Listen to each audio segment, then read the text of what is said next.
जानकारी के लिए अगली बड़ी खबर का रुख करते हैं दर्शकों। यूक्रेन रशिया जंग को लेकर बड़ी खबर है। यूक्रेन का रूस पर एक बड़ा हमला हुआ है। ऑयल रिफाइनरीज पर ड्रोन स्ट्राइक की खबर है। ओमस्क ऑयल रिफाइनरी तबाह कर दी गई है।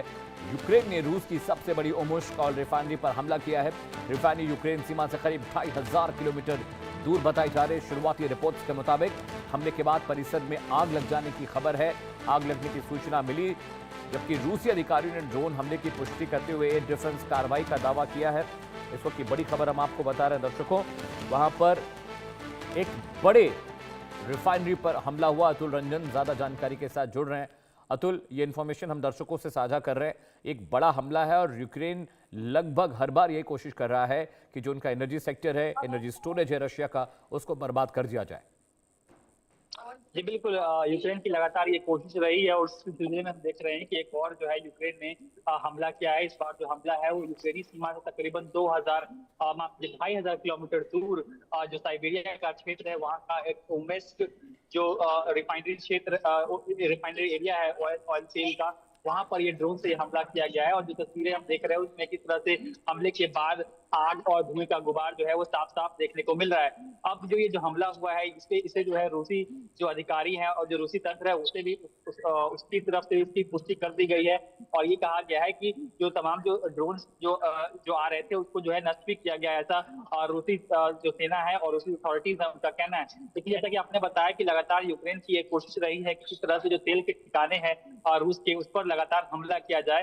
और उसी सिलसिले में हम देख रहे हैं कि एक और ये हमला हुआ है। इससे पहले अब तक अगर हम बात करें तो तकरीबन 8 जो रूसी जो तेल के ठिकाने हैं, 10 में से टॉप 10 में से 8 ठिकाने जो है उनको अब तक यूक्रेन जो है निशाना बना चुका है। और इसका लगातार असर भी जो है कहीं ना कहीं रूस में जो तेल का मार्केट है, बाजार है, उस पर देखने को मिल रहा है। और उसी का इम्पैक्ट आप कह सकते हैं कि जिस तरह से अभी जो है रूस ने जो है तेल के इम्पोर्ट को बढ़ावा देने के लिए कदम उठाए हैं।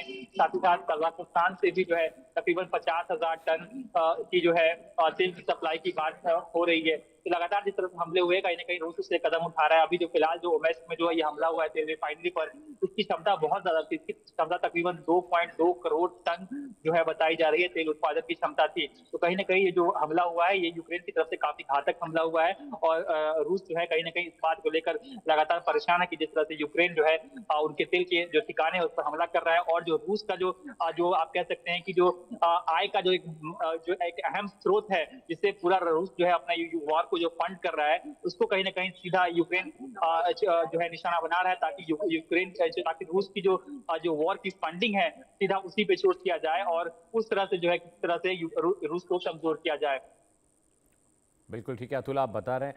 और अतुल, ये अपडेट भी दर्शकों को पता ही होगा कि 60,000 टन जो फ्यूल है वो रशिया ने इंडिया से इंपोर्ट किया है। इसके अलावा और भी मुल्क है जिनसे वो फ्यूल मंगा रहे हैं। अतुल, ये अब जो फ्यूल है, जो एनर्जी सेक्टर है, ये एक नया टूल बन गया किसी भी मुल्क को हराने के लिए। पहले आप जंग पर आप बॉर्डर पर लड़ते थे, हथियारों की जंग होती थी, लेकिन अब साइबर वॉरफेयर शुरू हो गया है, स्पेस वॉरफेयर शुरू हो गया है और ये फोकस रहता है कि एनर्जी सेक्टर बर्बाद कर दीजिए तो वैसे ही अपने आप ही देश खत्म हो जाएगा। अतुल, बिल्कुल, देखिए रूस जैसे देश पर अगर आप है कि उसकी एनर्जी जो सप्लाई लाइन है उससे अगर आप अटैक करते हैं तो आप दो चीजें करते हैं। नंबर एक की जो वहाँ की जो आवाम है, जो वहाँ की जो जनता है, उसको जो सीधा सीधा आप डिफिकल्टी में डालते हैं। अगर किसी प्रकार से तेल की सप्लाई कम होगी तो जाहिर सी बात है दाम भी बढ़ेंगे, तो उसे आप जो जनता है उसमें जो है रोष पैदा कर सकेंगे सरकार के खिलाफ और युद्ध के खिलाफ। नंबर एक। नंबर दो ये होता है कि रूस जैसे देश में जो लगातार जो है ऑयल का जो एक्सपोर्ट करके लगातार जो है कमाई कर रहा है और उसे हथियार जो है और हथियार बना रहा है, जिससे यूक्रेन को जो है उन हथियारों का सामना करना पड़ रहा है। तो यूक्रेन के लिए भी काफी कहीं ना कहीं ये सोचे समझिए एक प्लान भी है कि जो तेल के ठिकाने हैं, जो जिस तरह से जो रूट जो कमाई का जो मेन जरिया है, क्यों ना सीधा उसी पर हमला किया जाए। और उसी सिलसिले में हम देख रहे हैं कि 8 जो टॉप 10 में से 8 ठिकानों पर जो है यूक्रेन ने हमला किया है। और उसी का इम्पैक्ट आप ये भी देखिए कि जिस तरह से रूस के कई इलाकों में जो है ऑयल रेस्ट्रिक्शन भी जो है उसकी घोषणा कर दी गई है। तेल की जो है खरीद पर जो है कुछ ठीक है अतुल, यूक्रेन के हमले जो है असरदार साबित हो रहे हैं। ऑलराइट अतुल, बहुत बहुत शुक्रिया। अतुल रंजन जानकारी दे रहे थे रशियन अटैक को लेकर जो यूक्रेन ने किया है उनकी फ्यूल सप्लाई पर। बहुत शुक्रिया। वक्त एक ब्रेक का है, जल्द लौट रहे हैं।